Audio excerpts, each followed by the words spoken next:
यस्त्यक्त्वा रूपमाद्यं प्रभवति जगतः अनेकधा अनुग्रहाय प्रक्षीणक्लेशराशिः विषमविषधरः अनेकवक्त्रसुभोगी सर्वज्ञानप्रसूतिः भुजगपरिकरः प्रीतये यस्य नित्यं देवो हीशः स वो व्यात् सितविमलतनुः योगदो योगयुक्तः योगेन चित्तस्य पदेन वाचां मलं शरीरस्य च वैद्यकेन योपाकरोत्तं प्रवरं मुनीनां पतञ्जलिं प्राञ्जलिरानतोऽस्मि आबाहुपुरुषाकारं शङ्खचक्रासिधारिणम् सहस्रशिरसं श्वेतं प्रणमामि पतञ्जलिं श्रीमते अनन्ताय नागराजाय नमो नमः। पातञ्जलमहाभाष्य चरकप्रतिसंस्कृतैः मनोवाक्कायदोषाणां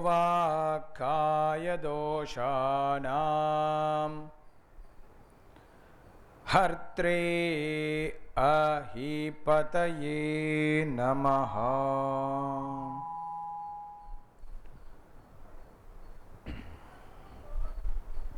So, greetings friends. Last week we were discussing the two sutras Pratyaksha Anumana Agamaha Pramanani, and we also discussed Viparyayo Mithya Jnanam Atadropa Pratishtham. Two sutras that talk about what is called Pramana and Viparya, which are the first two Chitta Vrittis that Patanjali is describing. Patanjali further starts to explain what are the other Chitta Vrittis, and the next one that we are discussing today is what is called as Vikalpa. Shabdajnana anupati vastu shunyaha vikalpaha.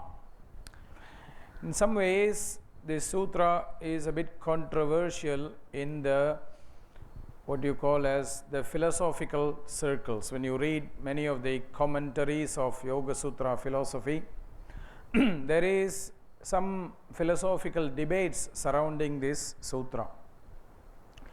Because on the one hand, Patanjali is starting the sutra which says Shabda Jnana Anupati. That means we have to follow the knowledge that comes from a Shabda, the word. We are using a word to express certain things.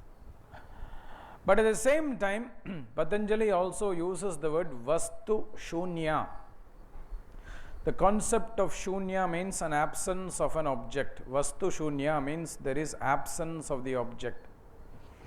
So certain philosophers, they take this absence of the object literally, meaning that an object does not exist at all.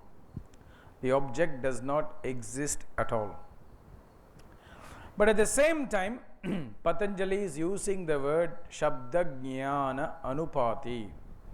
That means there is a Shabda that describes something, and there is a knowledge that is coming from Shabda. There is great discussion surrounding this. This is what is the conflict. Because on the one hand, the Vastu Shunyata can imply that the object does not exist at all, that there is no reality to that object. Certain schools of philosophy, they follow this view, saying that certain objects that are not perceivable by the senses, they don't exist. For example, the concept of God. God is not existing, Vastu Shunya, because there is no definable form. They say that this is not existent. Some schools, not Patanjali. So Patanjali is here saying, no, not necessarily, because these objects may be described through a certain word. That is what is called Shabda Jnanam. So when we follow the knowledge that comes from a word, the mind creates a fantasy about this object that is normally not perceivable by the senses, and therefore that becomes imagination until we have a direct perception of the same. Until we have a direct experience of the same, that becomes an imagination. For example, there are many things in this world that we are not seeing. Objects that are well defined, objects that are very subtle. Say, for example, Mount Kailash. Many people have talked to me about Mount Kailash. I have never seen this, but people talk about this. Now, suppose the photographs was not there, people only use words to describe this. So when they use words to describe it, there's an image that forms in my mind in the absence of the object, because I don't see that object yet. So because the object is not in my field of perception, there is a frame that is created in my mind which says this is Mount Kailash, it exists like this. I imagine that until I visit that and I see it directly, and then I have a direct experience, then it becomes pramana. Until then, it's an imagination that is in my mind of how something will be. Of how something will be. So, this is what is defined as Vikalpa. This is what is defined as Vikalpa. And the Vikalpa is following what is called as Shabda Jnanam, knowledge of the word.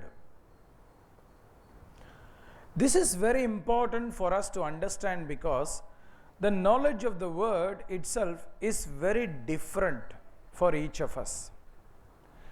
Each of us, we understand words differently. For example, if somebody comes and says, oh, today is a hot day. Now, what is hot for one person is not necessarily hot for another person. So, because each word is unique, and therefore each person's imagination is unique. Nobody imagines everything the same way. This is also explained further in the sutra in the 3rd chapter. For example, clarification is done about this topic, because usually Shabda, a word or communication, has 3 components. We have what is called Shabda. Shabda is the actual sound. A word has a sound. It is constructed a certain way. Then there is artha. It represents something. It represents something. For example, it represents a meaning, it represents an object, etc. There is a artha, a meaning or a representation. But then that representation also has a very unique understanding that each of us have. That is what is called pratyaya. Patanjali presents this later in the chapter. Shabdartha pratyayanam itaretaraadhyasat sankaraha tat pravibhaga samyamat sarva bhuta ritagyanam. Says that when we are using language, there are always different entities that are present. For example, Shabda is a sound. A certain sound is produced a certain way. For example, we use the sound in English we, which means a collection of us, we people, we are a group, we. Whereas in another language like French, we sounds as if it's we, yes. So the sound, Shabda, itself can represent different arthas, different objects, different purposes. Now, many years ago, when somebody said, I want an apple, it meant they wanted the fruit apple. But nowadays, in the computer generation, when somebody says, I want an apple, it's not always meaning an apple, the fruit. Somebody, young child, may want an apple as a computer. We don't know what they want. So, this is why the word Shabda may be similar, but the meanings, artha, what it represents is different. So when somebody says, I want an apple, the person who is saying it is representing one object. Now the person who is hearing, in his mind, he may understand the apple as something else. So there is difference in understanding. Similarly, even where the word sits inside each of us, what is called pratyaya, unique understanding. Suppose we say today is a hot day. Now today is a hot day can mean anything, because for one person hot may mean sitting in the beach, sitting some nice apple juice and relaxing. For somebody else, hot day means going out and playing tennis. For somebody else, a hot day means sweating and sweating and sweating. Where each, this word hot day, hot, sits in each of us is different. If I say to each of you, imagine a happy place. Now, first of all, what is happy may be different for everybody, and what is a place may be different for everybody. Somebody may imagine a happy place as a house, a home. Somebody may imagine a happy place as a beach. Somebody may imagine a happy place as in the arms of their lover. Somebody may imagine a happy place as in the presence of their dogs and cats. The meaning of each word and where it sits inside us is also different. So that is what is pratyaya, our unique experience of certain concepts, certain realities. So because there are differences in all of this, each person will create a certain imagination that is very, very unique. It will not be the same. You ask people to imagine a happy place and describe it either with words or with a picture or painting or something. Each one will come up with a unique imagination. That is why it is called Vikalpa. Kalpa means a creation. So imagination is a creation of the mind. But the word is Vikalpa. Vi means Vishesha. Vishesha means specific, special. It's special to each person. It's specific to each circumstance. So each person imagines something very specifically, very uniquely. And that is what is Vikalpa. Vikalpa is a specific creation of the mind. Now please remember that all this is not fixed between only persons. It's also changing as we grow in experience, even in our life. When you are young, when we say imagine a happy place, it means one thing. When you are in the middle age, when you say imagine a happy place, it's something else. When you are in older age, when you say imagine a happy place, it's something else. So even for the same person, the imagination changes because these words represent different realities, different experiences, different feelings. The word happiness changes as we grow. The word hot changes as we grow in life.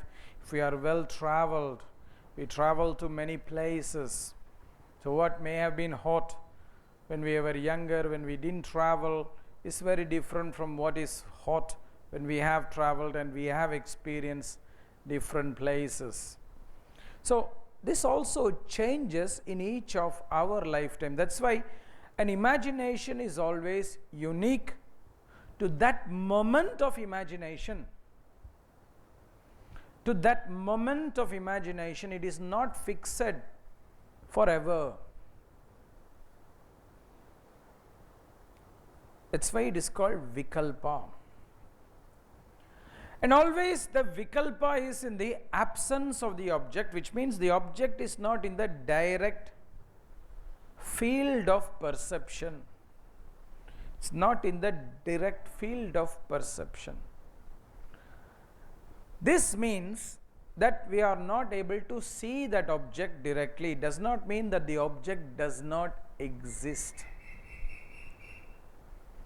For example, we all have a heart, but we cannot see the heart because it's an organ that is inside us. So we have to only imagine how the heart is when we say, oh, please connect with your heart. We say visualize the heart. It's an imagination, because we really cannot see the heart. It doesn't mean there is vastu shunya. It doesn't mean the heart does not exist, because if that was the case, you will not exist. So that is why we have to understand this vastu shunya in a very metaphoric concept, that the vastu, the object, is not present in the field of perception. Because if the vastu is in the field of perception, we don't need imagination, there is pratyaksha. There is direct perception that is possible. When something is in front of our eyes, why do we need to imagine? If we are imagining when something is in front of our eyes, something is wrong. That means the senses are not working.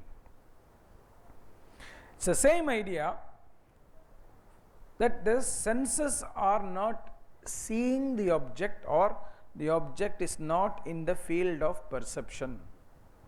For example, if somebody is blind, or you have to close your eyes and see somebody, objects become invisible to the perception. Therefore, you have to imagine, because the objects are not in the field of perception, it doesn't mean they don't exist. If I close my eyes, it doesn't mean that you disappear, that you are not there. It only means that you are not in the field of my visual perception. So I have to imagine who is there, who is where, etc. That is the creation of the mind. That is what is Vikalpa. Now Vikalpa is very useful Vikalpa is very dangerous sometimes, depending on what we imagine. It can be klishta and aklishta. As Patanjali said earlier, vrittayaha panchatayaha klishtaha aklishta viparyaya can be both klishta and aklishta. If we imagine something that is positive, that is useful, then the viparyaya, vikalpa becomes useful. Imagination becomes useful. But we can also imagine things that are not useful. For example, some people always imagine that somebody wants to attack them, somebody wants to attack them, somebody wants to attack them. It may not be real, but this is their imagination. That becomes negative, and it creates more fear, makes it more negative, toxic. Whereas if somebody is imagining that, okay, I will be helped, there is somebody always helping me, there is somebody always taking care of me, this becomes aklishta. It's not hurtful. It's sometimes refreshing. It's sometimes more supportive. So vikalpa can also be useful or dangerous. Many scientific discoveries, many inventions, etc., often started with vikalpa, and then it became a reality. It is also why it's called vikalpa, because these that we create in our mind, they become a reality at some point. They become a reality at some point. If you look at some of the great inventions, for example, some great artists in the 15th century already imagined that some machines will fly. Now, there were no machines that flew at this time, but they imagined that the machines will fly. Now, that became a reality many centuries later, because somebody imagined that. Somebody created that possibility, and that became a reality. That is why vikalpa often leads to kalpa, creation. The word kalpam means to create. Something becomes created. So that's why we should be very careful what we imagine, because whatever we imagine, it's possible that it becomes a reality. Maybe not in our lifetime. Maybe in our lifetime, if we keep imagining somebody will hurt us, somebody will harm us all the time, it's possible that this pattern becomes a samskara, and we are drawn towards circumstances that will anyway hurt us. Whereas if we imagine that somebody is always helping us, somebody is always kind to us, even if it's not there, maybe there will be some energy, some pattern that we are creating that will draw us to circumstances that will help us get help. So that is why vikalpa is very important for us, because what we imagine has the capacity to become a reality.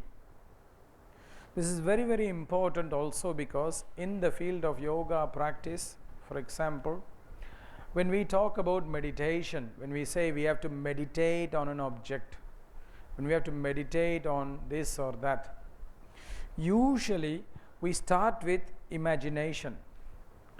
We start with vikalpa. We imagine that object.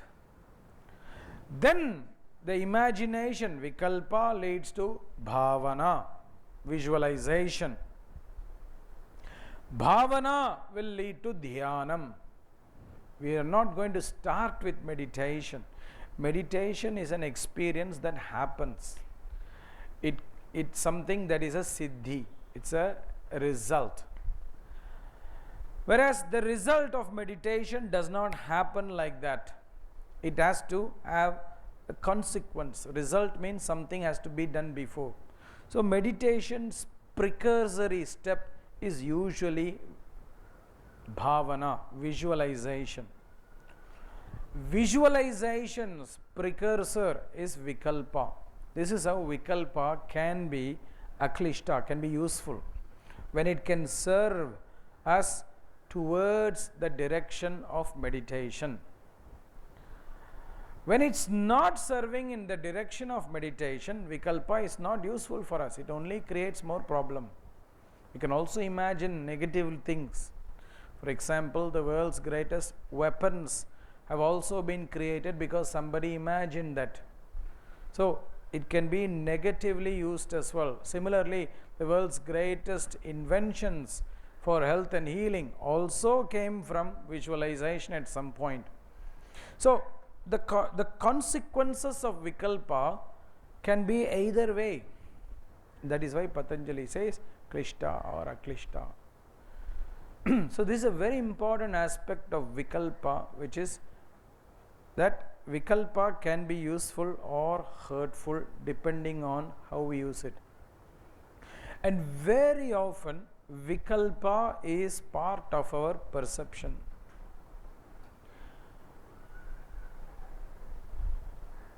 There is a concept that is presented in the Yogasutra which says that usually when we are perceiving people, when we are perceiving objects, when we are perceiving this world, we are perceiving it through what is called as a created perception, Kalpita Vritti. Patanjali talks about it also in the 3rd chapter. Bahira Kalpita Vrittihi Mahavideha Prakasha Avaranakshayaha. There is what is called Kalpita Vritti, created perception, which is a combination of Pratyaksha, Anumana, memory, and imagination. It's a combination of all this. Now whether it is pramana or viparya also is there. There is sometimes pramana, sometimes viparya. When you look at somebody or something, we look at a person. We don't know everything about the person. We have some memory of that person from the past. We have some memory. Then we have some pratyaksha as well. We are observing the person using our senses. Then we start imagining also. Today this person is looking a bit dull. We can observe through the senses that the person is looking a bit dull or tired. We are also imagining something. Oh, maybe this person had a problem before she came. Oh, maybe she is not happy with me. Maybe she doesn't like me. Maybe she doesn't like this place. We start imagining things also. So Vikalpa also plays a role in what is called Kalpita Vritti. When we are interacting with people, we are not interacting always with pramana, always with viparya, always with memory, always with imagination. We are actually interacting with people based on a created perception which includes all these contributing factors.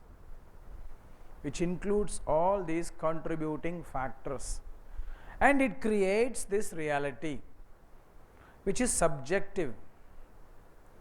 So that is why Vikalpa has a strong role in perception.